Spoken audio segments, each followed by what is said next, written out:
Bienvenue sur Radio-Québec. Les Québécois parlent aux Québécois. Alors, bonsoir tout le monde, bienvenue dans le Web Journal de Radio-Québec, une édition surprise. En ce mercredi 18 novembre 2020, on va parler d'événements surprenants qui se sont produits aujourd'hui au sein de l'administration Trump. En fait, avec le nouveau chef du Pentagone, le nouveau secrétaire à la défense américain, on est en train d'assister au démantèlement progressif de la CIA, c'est-à-dire de l'État profond américain. Il y a des trucs qui se sont passés aujourd'hui, annoncé notamment que les opérations clandestines allaient passer sous le contrôle du Pentagone, allaient être retirées à la CIA et passer sous le contrôle du Pentagone. Donc, on est en train de démanteler la CIA pièce par pièce. Ça s'ajoute à la critique qui a été faite par Sidney Powell avant-hier, dimanche en fait. J'en avais parlé lors du dernier Web Journal. Elle disait que la CIA et que Gina Haspel était au courant du coup d'État contre le président Trump avec les machines Dominion, etc. On va voir ça aujourd'hui. Alors, ces deux événements-là nous montrent la volonté de l'administration Trump de réaliser le rêve de JFK s'agissant de fracasser la CIA en 1000 morceaux. I will splinter the CIA into 1,000 pieces and scatter it into the wind, parce que JFK s'était rendu compte que la CIA était devenue hors contrôle, un État dans l'État, avec les opérations clandestines, etc. Elle échappait à la supervision gouvernementale, elle épiait les politiciens, tout ça est parti évidemment de la société Skulls and Bones, c'est même pas une théorie de la conspiration, c'est connu que les fondateurs de la CIA faisaient partie de cette société secrète, les Skulls and Bones, la même que John Kerry et George Bush là, lors de l'élection 2004. Et que la CIA était devenue un outil pour contrôler le gouvernement américain autant que pour provoquer des opérations partout dans le monde, effectuer des changements de régime, etc. Donc, la CIA a toujours été un problème. Rappelez-vous, quand Trump est arrivé au pouvoir, Trump ne prenait pas les rapports de la CIA. Il y a eu des contentieux avec la CIA. Ceux qui sont à l'origine de cette histoire d'Obamagate, d'espionnage sur la campagne de Donald Trump, c'est John Brennan et Obama, mais surtout John Brennan, l'ancien directeur de la CIA. Et donc, il y a toujours eu ce conflit avec la CIA. Qui est venu dans les agences de renseignement? Qui sont venus à la rescousse du président Trump, du candidat Trump et puis du président Trump éventuellement? Il y a deux organisations. Il y a la Defense Intelligence Agency, donc le Pentagone. Ça, c'est Mike Flynn, j'en ai parlé longuement. Mike Flynn, qui était le directeur de la défense de l'intelligence militaire, qui sont venus aider le président Trump, ou qui sont venus chercher le président Trump pour les aider à reconquérir le pays. Donc, la Defense Intelligence Agency et la NSA, l'admiral Rogers, j'en ai parlé à plusieurs reprises, le chef de la NSA, c'est la surveillance électronique, là, était venu avertir, s'était rendu à la Trump Tower après l'élection pour avertir Trump que la CIA, tout ça, que l'administration Obama l'espionnait à la Trump Tower. Le lendemain, toute l'administration Trump a déménagé dans une résidence de Trump dans le New Jersey. Et là, l'administration Obama voulait renvoyer l'admiral Rogers parce qu'il avait dit à Trump là, que l'administration Obama l'espionnait. Donc, la CIA pose problème depuis longtemps, on le sait aux États-Unis. JFK voulait s'en débarrasser et là, c'est en train de se produire. Donc, c'est tout l'appareil de contrôle planétaire des mondialistes parce que c'est pas seulement la CIA. Ce que Sidney Powell révèle dans ses entrevues, c'est, la CIA jointe aux géants de la technologie, jointe aux médias, dans un processus de manipulation des élections planétaires, de contrôle des peuples.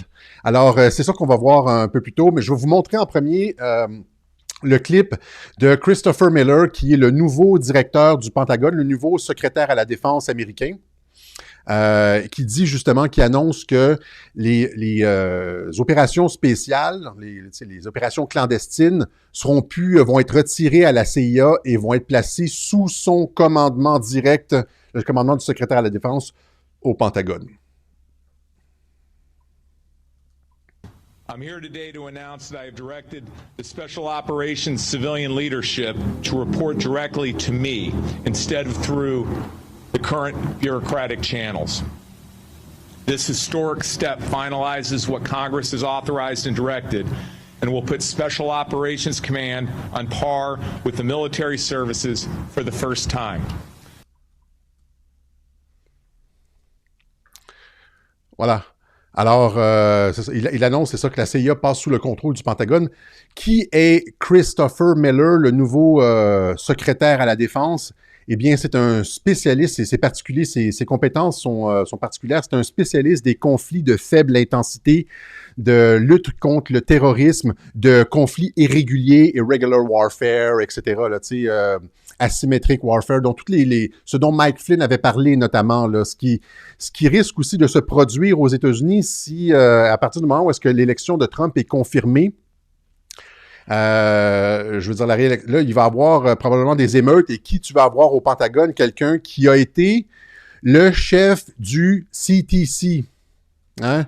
Christopher Miller, donc Miller is the director of the National Counter-Terrorism Center, CTC. Est-ce que vous vous rappelez de ça, de CTC? Donc, dans la série 24, ça se passe au CTC. Essentiellement, Christopher Miller, c'est une version plus vieille de... il s'appelle Jack Bauer ou Alex Bauer. Jack Bauer, je pense que c'est ça, Jack Bauer. Vous avez essentiellement Jack Bauer qui est devenu secrétaire à la Défense et qui va aider l'administration Trump à démanteler la CIA et démanteler les réseaux Antifa aux États-Unis, etc. C'est ça dont on parle ici. Christopher Miller, vous avez sa biographie ici sur la page du Pentagone. Special Operations, Low Intensity Conflict, Operations and Combating Terrorism. Donc, Special Operations Forces is Counter-Military Information Support, blablabla, Unconventional Warfare, etc. Donc, tout ce qui est utile présentement pour ce qui est en train de se passer aux États-Unis. Les forces spéciales, vous les voyez dans à peu près tous les films d'action. Ce sont des opérations, souvent des gens, ce qu'on appelle des special contractors, qui sortent de l'armée puis qui s'en vont un certain temps à l'emploi de la CIA pour des contrats spéciaux. Ici, vous avez, tu vois, le Special Activities Center sous le contrôle de la CIA, et lorsque ces opérations-là foirent, le gouvernement américain dit qu'il n'avait aucune connaissance de ces activités-là, etc. Donc, avec la possibilité de nier, c'est eux qui sont impliqués partout dans les soulèvements populaires, les révolutions colorées, etc. Vous les avez vus aussi bien en action dans le film 13 Hours, un film que je recommande pour comprendre ce qui s'est passé à Benghazi. Essentiellement, ce qui s'est passé à Benghazi en 2012, c'est l'administration Obama, en particulier Hillary Clinton, qui a décidé de se débarrasser, de laisser mourir un ambassadeur américain parce qu'il en savait trop sur les transactions illégales d'Hillary Clinton. Alors, c'est un film important parce que cet événement-là à Benghazi a fait en sorte qu'énormément de patriotes dans les forces armées américaines se sont réveillés parce qu'ils étaient sous attaque pendant 13 heures. Ils ont été sous attaque, l'ambassadeur a été sous attaque, les forces, le centre de la CIA à Benghazi était sous attaque. Ils ont demandé du renfort et il y a eu ce qu'on appelle un stand-down order, c'est-à-dire que non, on n'intervient pas. Il y avait des jets disponibles, il y avait des drones disponibles, ils auraient pu avoir toutes sortes d'appuis, mais l'administration Obama, Hillary Clinton en particulier, a décidé de ne pas intervenir et de les laisser mourir, c'est-à-dire, voilà. Et là, plusieurs personnes dans les forces armées ont allumé qu'il y avait des traîtres dans la haute administration Obama, Hillary Clinton, etc., et on rejoint le mouvement patriote qui a culminé dans l'élection de Donald Trump. OK? Trump, c'est la partie émergée des patriotes dans les forces armées là, qui reprennent le contrôle de leur pays. Donc voilà, les forces spéciales qui sont sorties des mains de la CIA, l'État profond essentiellement, et qui passent sous le contrôle du Pentagone, c'est une excellente nouvelle, mais il n'y a pas que ça. Il y a Sidney Powell, je vous en ai parlé dimanche dernier, qui disait que Gina Haspel, la directrice de la CIA, devait être renvoyée parce la CIA était au courant que les programmes Hammer et Scorecard étaient utilisés sur le territoire américain et Gina Haspel n'avait rien dit. Les programmes Hammer et Scorecard qui ont été utilisés dans les machines, ça a été confirmé par plein de personnes, même dans les forces armées. Donc, ces programmes-là qui ont été utilisés dans les machines sont des outils de la CIA de changement de régime. Hein, ça a été utilisé au Venezuela pour garantir, selon ce que dit Sidney Powell, l'élection d'Hugo Chavez. Et après ça, ces programmes-là, Scorecard, etc., qui sont associés aussi à la Open Society Foundation, ont été utilisés ailleurs dans le monde dans des opérations de changement de régime. Ah oui, la CIA utilise ces programmes-là pour faire changer les élections, puis, produire des changements de régime ailleurs dans le monde. C'est un outil dont la CIA s'est servi, dont, en tout cas, au moins que la CIA, dont la CIA a la connaissance. Et là, on utilise certaines de ces applications-là. Ces applications-là sont utilisées sur le territoire américain et Gina Haspel n'a rien dit. Donc, c'est pour ça que Sidney Powell dit qu'elle elle demande la démission de Gina Haspel. Je vous fais écouter le clip que je cherchais dimanche dernier et que j'ai finalement retrouvé dans le fouillis sur mon bureau. What is the CIA's role? Why do you think Gina Haspel should be fired immediately? You're saying that the CIA is behind the Dominion or Smartmatic voting software as well? Alors voilà, elle dit, pourquoi vous demandez la démission de Gina Haspel? Vous dites, vous affirmez que la CIA est derrière les machines Dominion et Smartmatic et les applications Smartmatic. C'est pas Scorecard, là, c'est Smartmatics. Elle dit, la CIA était au courant de ça et les a laissés utiliser. La réponse de Sidney Powell. Well, the CIA and the FBI and other government organizations have received multiple reports of wrongdoing and failures and vulnerabilities in this company's product. Their own manual, if you sat down and read it, would explain how and why no honest person would use this system.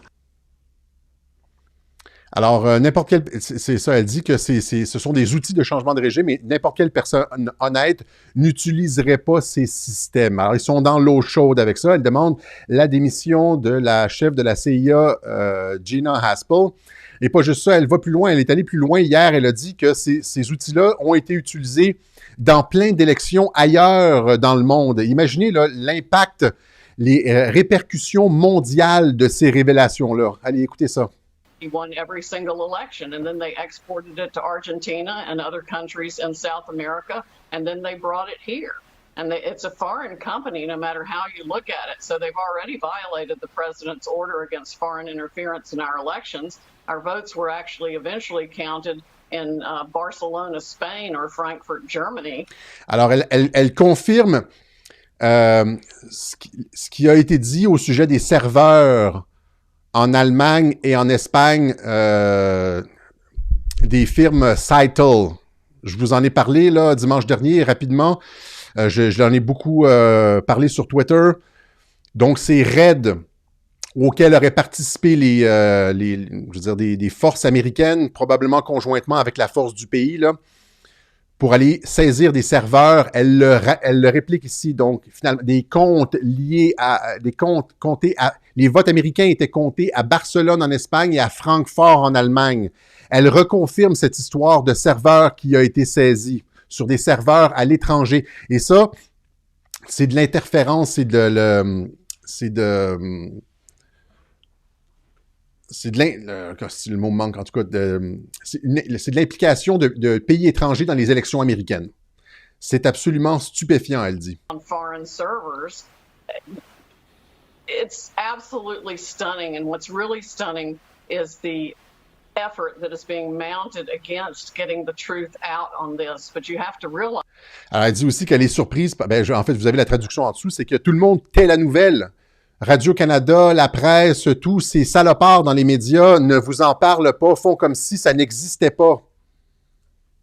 That every tech company, every media company, every social media company, scads of globalist corporations have been doing business in countries with these dictators that have been installed through this rigged election system for decades. The corruption is actually worldwide.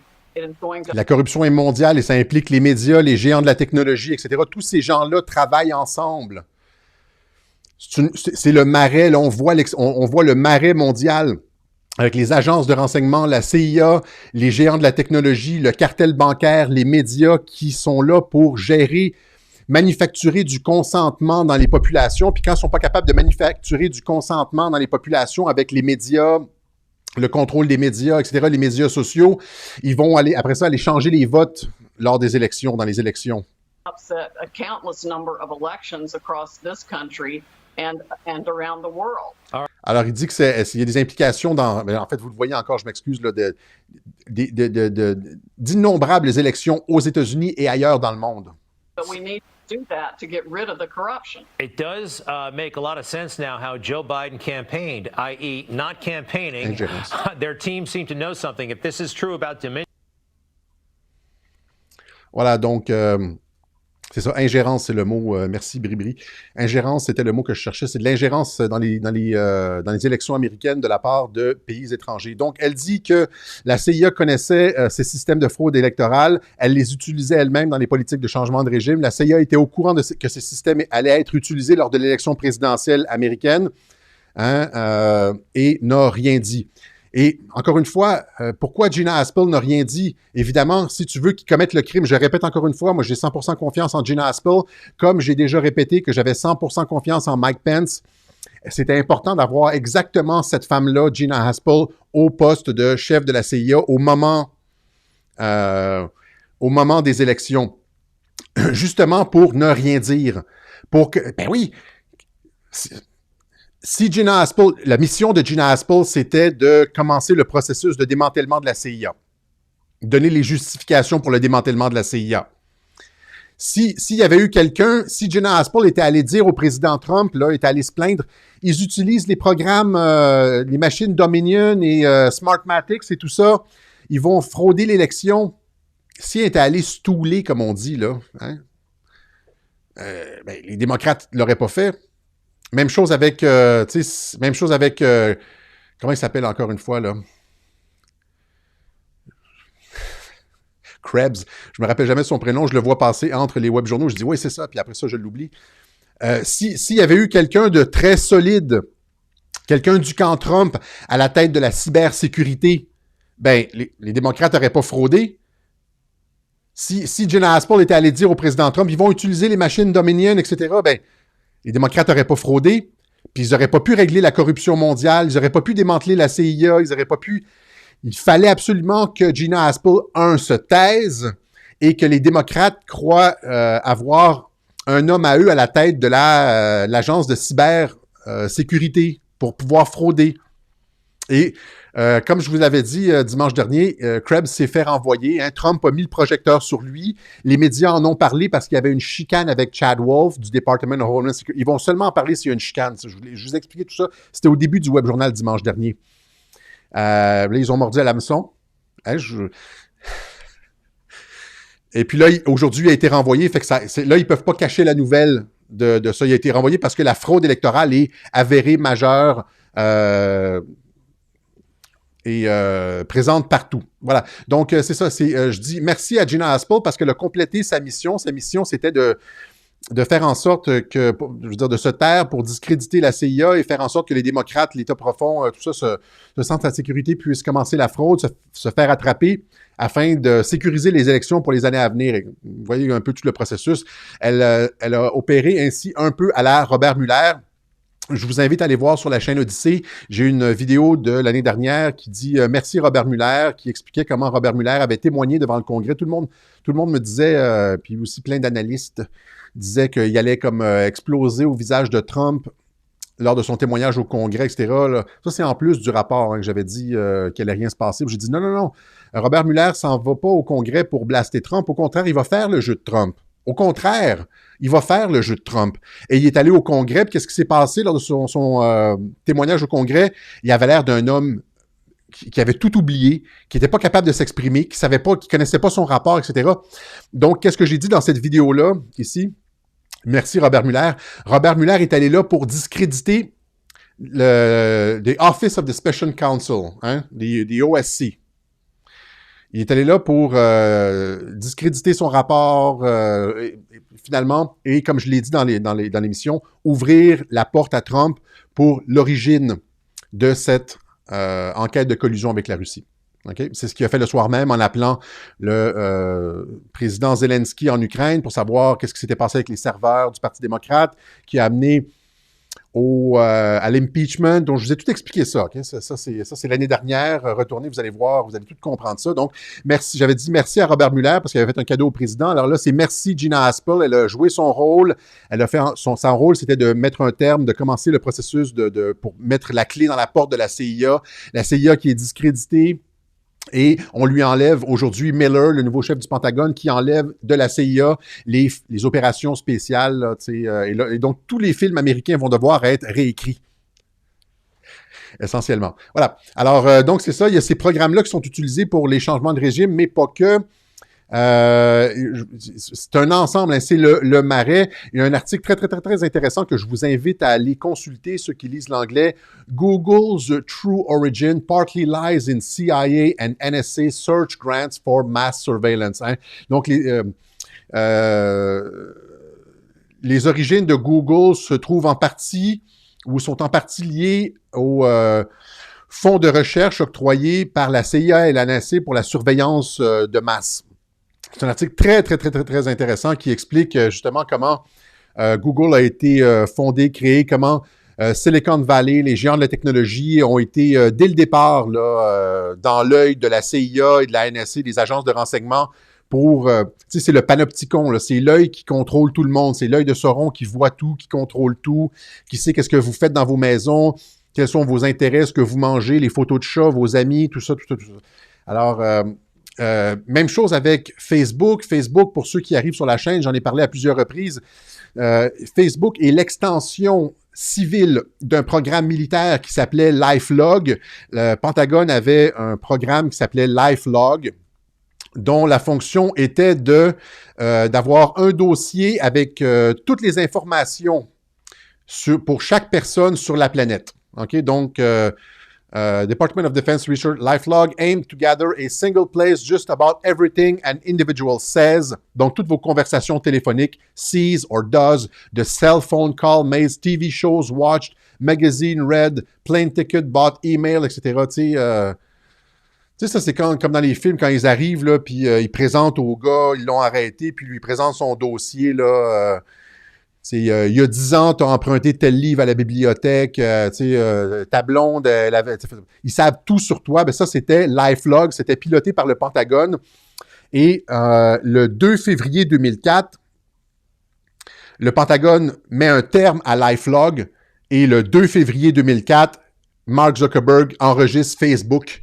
Et c'est le début de Facebook. La même journée que le Pentagone tue LifeLog, Facebook commence.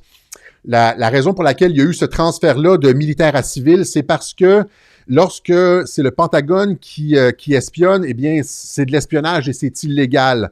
Alors que si c'est Facebook et c'est civil, c'est vous qui donnez vos informations volontairement. C'est pas de l'espionnage, c'est vous qui allez poster vos photos de chat, puis vos amis, puis les petits becs que vous donnez à votre blonde, puis dans quel restaurant vous êtes allé, puis tous vos contacts, etc. Facebook, c'est l'extension de LifeLog, Google, etc. Vous voyez un peu la machine là, avec le contrôle des médias. La CIA qui contrôlait les médias aussi, hein, notamment CNN. Je vous apprends rien avec l'opération Mockingbird. C'est documenté, ça a été documenté devant le Congrès, House Select Committee on Intelligence, Pike Committee, the CIA and the media, l'opération Mockingbird. Il y a énormément de liens entre les médias et les services de renseignement. C'est pour ça que les médias tapent sur les réseaux d'information comme Radio-Québec parce qu'ils ne sont pas contents qu'on montre leurs billets. OK? D'où est-ce qu'ils opèrent? Surtout les gros médias comme CNN, etc. ABC, qui avait le reportage de la journaliste sur Jeffrey Epstein et de la pédophilie, mais qui a décidé de rien faire avec le reportage, de le mettre sur les tablettes. Ils couvrent leurs amis. Dès que tu contestes un peu le système, ils te détruisent. Vous comprenez un peu l'opération de contrôle psychologique. Et il n'y a pas que ça. Je veux dire, je parle ici de Google, mais je vous ai parlé aussi dimanche dernier du docteur Robert Epstein, qui est un éminent chercheur. Hein, donc, c'est un psychologue américain, un professeur, un auteur et un journaliste qui a un PhD en psychologie de l'université Harvard. Il est l'éditeur en chef de la revue Psychology Today, et etc., etc. Robert Epstein, qui est un démocrate qui a voté Hillary Clinton, est sorti, a fait une déclaration devant le Congrès américain l'année dernière en disant que, selon ses calculs, Google avait transféré à Hillary Clinton entre 2 et 10 millions de votes. Je vous montre une partie de son reportage. Il l'a dit au Congrès, puis après ça, il l'a redit en entrevue. J'ai retrouvé ce clip d'entrevue-là. Independent, leaning left. And I'm definitely very, very strong supporter of the Clintons. And I definitely supported Hillary in 2016, yes. August. It started with a tweet from President Trump referring... Which are always fun. Yeah, so this was fun. Yeah. It was referring to testimony I had given to Congress a few weeks before. And in that testimony, I said that in 2016... Donc, dans ce témoignage devant le Congrès, j'ai dit que en 2016... I measured substantial bias in Google search results that favored Hillary Clinton, and the bias was sufficient to have shifted to her over time somewhere between 2.6 and 10.4 million votes. Donc, il confirme, c'est ça, il dit que selon ses calculs, quand il parle de search result manipulation, là, il dit, tu sais, c'est comme, par exemple, Google vous connaît. Il y a une intelligence artificielle derrière Google, puis elle vous connaît. C'est pour ça qu'ils sont capables de vous présenter des publicités adaptées à vous. Mais ils connaissent aussi vos idées politiques. Et là, ils sont capables, en connaissant vos idées politiques, quand vous tapez quelque chose, vous faites une recherche, là, de vous orienter. Parce qu'ils savent comment vous pensez. Surtout les indépendants. Les personnes qui n'ont pas d'affinités, qui sont hésitants, sont pas ceux qui sont durs à cuire Trump ou durs à cuire Biden, Hillary. Il n'y a pas grand-chose que Google peut faire. Mais les gens qui hésitent, là, ils sont capables de les orienter. Et le docteur Epstein dit que, selon ses calculs, en 2016, c'est entre 2,5 et 10,4 millions de personnes qui ont été orientées politiquement par Google. Il y a aussi, si vous voulez, un rapport écrit ici. Ça, c'est les Proceedings of the National Academy of Science, l'Académie nationale des sciences américaine. Search Engine Manipulation Effect and its possible impact on outcome of elections. Donc, les effets de manipulation des moteurs de recherche et leurs impacts possibles sur les élections. On trouve ici le résultat de ces expériences montre que les résultats biaisés peuvent shifter ou faire transférer des votes pour les personnes indécises jusqu'à 20%. Et ça peut être plus gros pour certains groupes de personnes. Okay? Ça se passe sans que les gens soient au courant qu'ils ont été manipulés. OK? Ça se passe sans que les gens soient au courant qu'ils aient été manipulés. C'est ça qui est pernicieux. C'est-à-dire que non seulement ils ont les médias, ils ont les machines Dominion, Smartmatic, avec les produits pour flipper les votes, ils sont capables avec Google, Facebook, etc., d'orienter le vote. C'est ça, c'est le système de domination mondiale qui est en train d'être éventé par l'administration Trump. Et là, je vous rappelle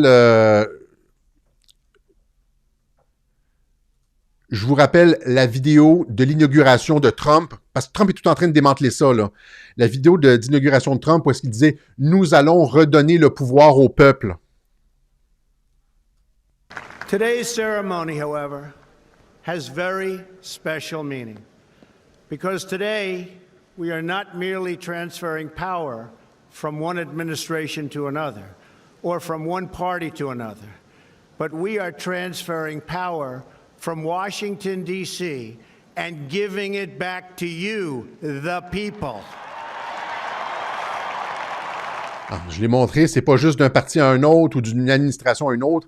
On est en train de redonner le pouvoir au peuple américain parce que avec toutes ces machines, ces flippages de votes, ces manipulations d'algorithmes avec Google, etc., le peuple n'avait plus de pouvoir. Et ce que l'administration Trump est en train de faire, c'est de nettoyer, de désinfecter tout ce marais putride pour les générations futures. Il va y avoir une carte d'électeur et ça va être ceux qui vont se retrouver au pouvoir, que ce soit républicains ou démocrates, seront là parce que le peuple l'a choisi et non pas parce que une poignée de géants de la technologie ou des gens dans la CIA, l'état profond du cartel bancaire, l'aura décidé. OK? Voilà. Alors, donc c'est ça que j'avais pour l'instant. Il y a une autre chose finalement. Hein, vous avez vu cette histoire de reset qui a explosé dans les médias. Ils nous disent que c'est une théorie de la conspiration. Ils sont en mode panique. Là. Oh là là, c'est sorti gros. Lundi, dimanche, lundi, etc. Tout le monde en a parlé. C'est même, j'aurais dû avoir le clip, là, c'est même passé à Fox News, Tucker Carlson, qui dit que c'est totalement antidémocratique. Les élites sont en train de décider, là, utiliser antidémocratiquement toutes les mesures sanitaires, la coercition sanitaire pour nous faire avancer par le nez jusqu'à un grand reset que eux souhaitent. Hein? Qui va avoir... et là, on nous dit, non, c'est aujourd'hui, là. Le grand reset n'est pas un complot pour contrôler le monde. Allez lire cet article-là, c'est complètement farfelu, tout ce que... Ils essayent de vous rassurer. Pourquoi? Parce que les masques sont tombés, puis le crétin à Justin Trudeau l'a admis en public. Il aurait dû se la fermer, mais c'est sorti. Qu'on s'en allait vers un grand reset et qu'il se foutait des conséquences économiques des mesures sanitaires. Je demande aux premiers ministres provinciaux d'imposer les restrictions nécessaires pour limiter la propagation du virus. C'est un virus, là, dont 99,9% des gens survivent. Là, le virus, un des virus les moins dangereux de ces dernières années. C'est les statistiques officielles. Là. Il y a réellement 99,9% des gens qui survivent à ce virus. Donc, d'imposer les restrictions nécessaires pour limiter la propagation du virus et de ne pas se laisser influencer par les conséquences économiques. Quelles que soient les conséquences économiques. On pourrait détruire complètement tout ce que nous avons bâti depuis un siècle. Tout. Ça ne dérangerait pas. Il faut absolument arrêter le virus. C'est comme si tu disais, on veut plus un seul accident de voiture. Qu'est-ce que tu fais si tu veux arrêter tous les accidents de voiture? Ben, tu arrêtes l'industrie automobile complète, tu construis plus de routes, c'est des mesures drastiques comme ça qui sont, et c'est ça le grand reset. Destruction vous l'avez vu, ici, ça marchera pas, Radio-Canada, là. Ça marchera pas, votre tentative votre Jedi Mind Trick non, c'est pas un complot pour contrôler le monde. On a entendu, on a entendu les propositions du Forum économique mondial visant à abolir la propriété privée, décider qu'est-ce qu'on allait manger. Ça vient avec, plus de viande rouge, et vous allez manger des insectes, vous allez avoir des ressources limitées, donc destruction de l'autonomie financière des gens, population totalement dépendante du gouvernement pour sa subsistance, comme dans le communisme, limitation des ressources, électricité, eau, etc., pas le droit de vivre dans certaines maisons, ça existe déjà en Californie, parce que les maisons ne sont pas éco-énergétiques, ou ça prend trop de place, ou whatever. Contrôle technocratique du berceau jusqu'au cercueil, plus jamais... Ils nous disent, hein, dans le grand reset, là, un des éléments centraux, c'est il n'y aura plus jamais de retour à la vie d'avant. À tous les crétins qui nous imposent le masque en disant c'est juste 10 minutes, là. Non. Il n'y aura plus jamais de retour à la vie d'avant. Ça, c'était un des postulats centraux du grand reset. C'est 100% antidémocratique, comme le dit ici Spencer Fernando dans un article, Great Reset's incompatible with democracy. Mais pas que. Radio-Canada nous dit le reset n'est pas un complot pour contrôler le monde. Non, c'est encore plus que ça.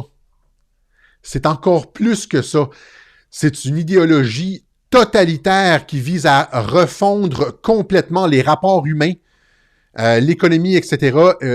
La définition même d'un être humain.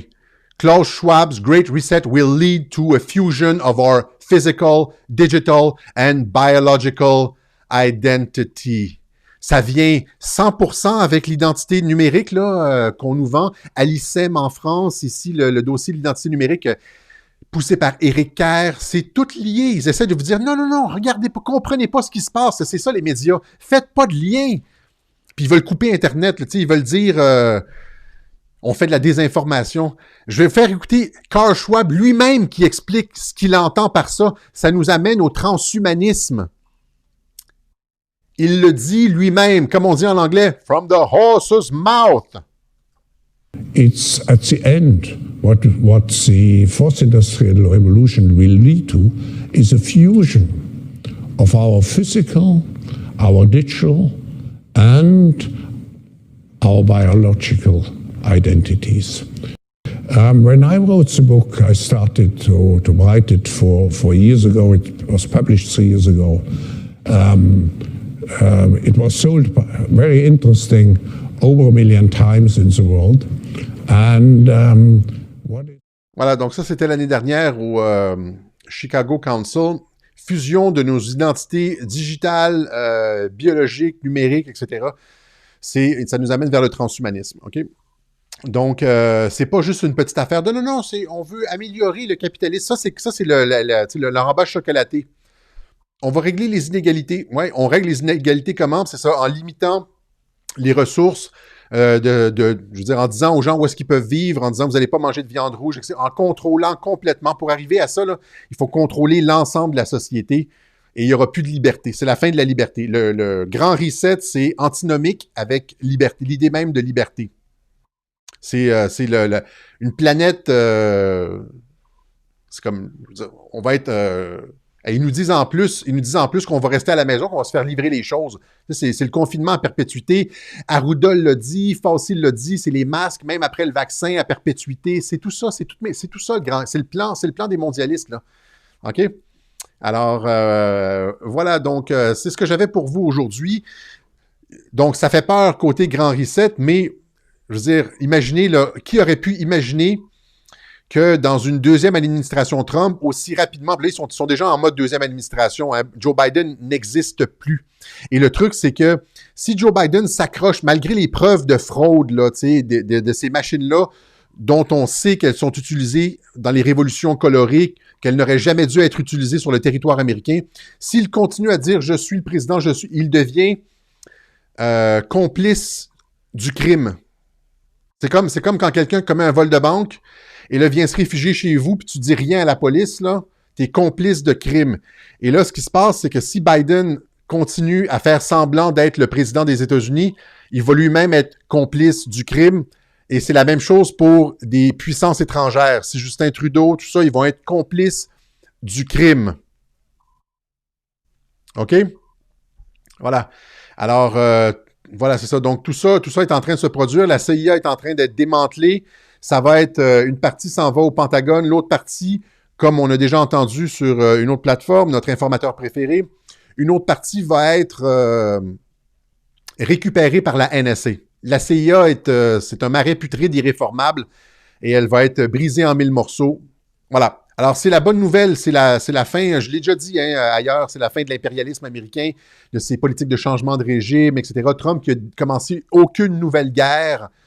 Vous comprenez, ça va dans le sens de ça. Le secrétaire à la Défense, Miller, qui rapatrie les troupes d'Afghanistan. Donc, c'est ça, c'est la fin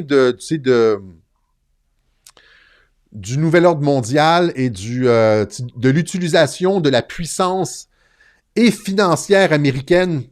Le dollar américain, parce qu'il va y avoir une refonte avec le dollar américain. C'est la fin de la puissance de la Réserve fédérale et la fin aussi de ces politiques de changement de régime de l'Empire américain ailleurs dans le monde, dont on a beaucoup parlé. Voilà, alors c'est ce que j'avais pour vous aujourd'hui. Merci beaucoup à tous ceux qui ont fait des contributions à Radio-Québec. Ça nous permet d'être en ligne, de continuer à faire de la recherche, de monter des web-journaux pour informer l'ensemble de la planète parce que, en tout cas surtout le monde francophone, parce que les médias ne le font pas. Imaginez, on fait le travail ici qu'aucun média au Canada ne fait. OK? Alors, c'est important que vous continuiez à nous appuyer. On remercie du fond du cœur tous ceux qui nous appuient. C'est du socio-financement. Je pense que c'est l'avenir de l'information. Je pense plus qu'on doive prendre l'argent des taxes pour financer l'information. Ça, c'est le modèle soviétique, hein? Financer les médias à coups de millions d'argent gouvernementaux. Je veux dire, de fonds gouvernementaux, c'est le modèle soviétique. Le modèle de socio-financement de l'information, c'est l'avenir. Et on est à Radio-Québec le fer de lance de ce nouveau type de médias. Merci du fond du cœur à toute l'équipe des contributeurs. Je ne sais pas si on pourrait appeler ça comme ça. Merci beaucoup. Rappelez-vous que si Twitter nous censure, on va se retrouver sur radioquebec.tv. Ça va s'en venir dans les semaines qui vont suivre. Mettons, par exemple, si demain, ils nous suspendent très rapidement, là, ben, ça va être juste le temps de monter le site. J'ai réservé le nom. On va monter le site. On va être en ligne dans pas long. Alors, cherchez-nous, venez nous chercher sur radioquebec.tv. Toutes nos vidéos sont sur Odyssée, odyssée.com, Radio-Québec. On est aussi sur Parler. Pour l'instant, Twitter est encore fonctionnel, fait qu'on est surtout sur Twitter. Dès qu'ils nous suspendent sur Twitter, toute notre activité se transfère sur Parler. Et vous savez qu'on est assez actifs sur Twitter. Je veux dire, ceux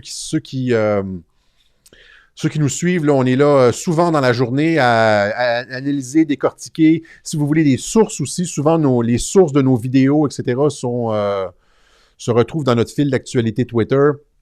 Donc, on est souvent là et on va se retrouver souvent sur Parler dès que Twitter va nous mettre la hache, parce qu'on pense que ça va arriver éventuellement, à moins que Trump ait mis un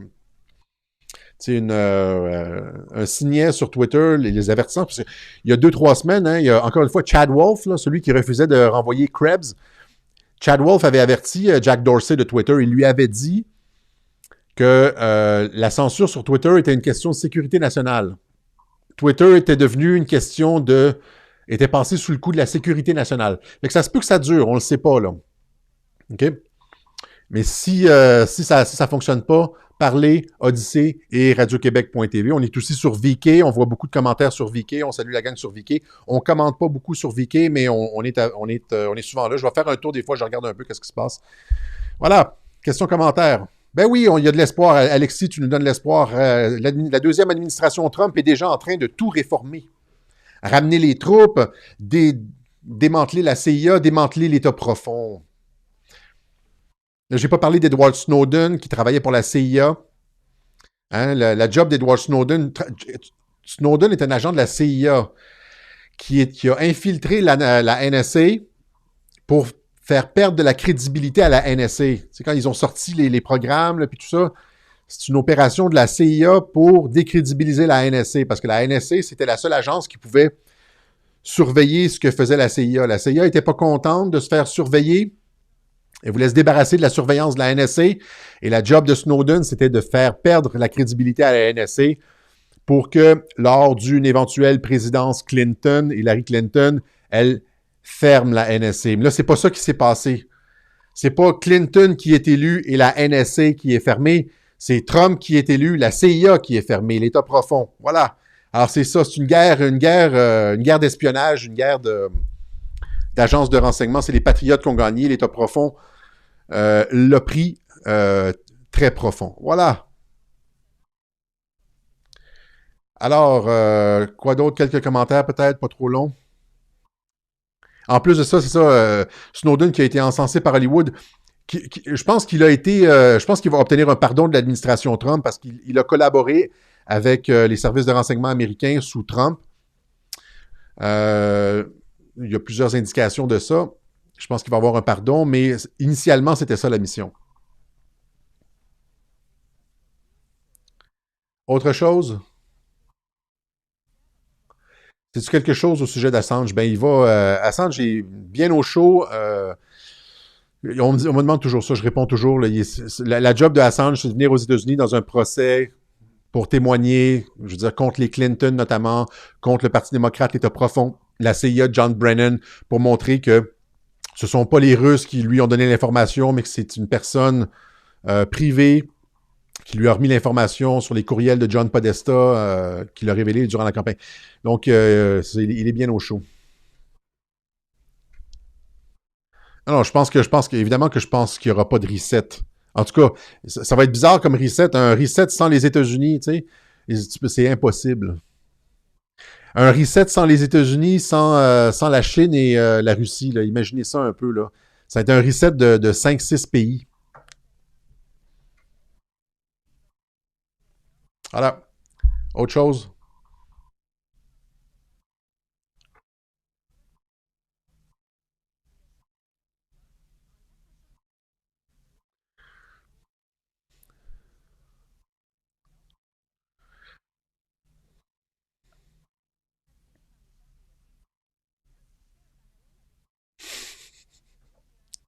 OK. Alors, ben, c'est ça. Alors, merci encore une fois à l'équipe des contributeurs de Radio-Québec. Vous nous permettez de continuer à opérer, d'être actifs en ligne. Je vous remercie beaucoup. Vous permettez, par le fait même, de Je veux dire que l'information soit rendue disponible gratuitement à l'ensemble du monde francophone. Merci. Alors voilà, on se donne rendez-vous peut-être bientôt pour une autre édition du Web Journal de Radio-Québec. Portez-vous bien. Salut la gang. Restez pacifiques.